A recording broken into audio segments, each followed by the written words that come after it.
Mag-ano tayo? Uy, ito natin yung RH yung mamaya daw. Tatanong. Ayan guys, nahati ko na lahat. Ang hotdog. Nakita ko lang din to sa sa Facebook. Gagayahin lang natin.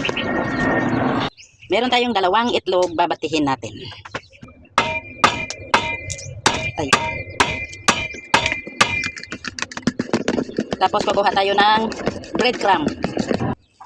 Ayan guys, may breadcrumb na tayo. Ilagay natin sa isang lalagyan.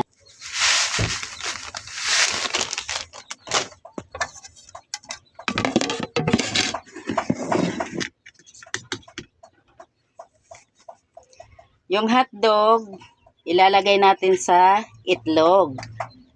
Hotdog, itlog. Hotdog, itlog.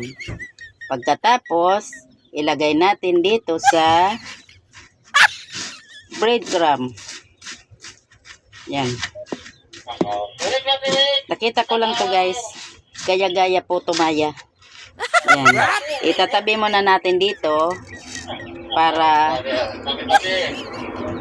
yan, ganyan lang. Ayan guys, luto na ang ating pinirito hotdog.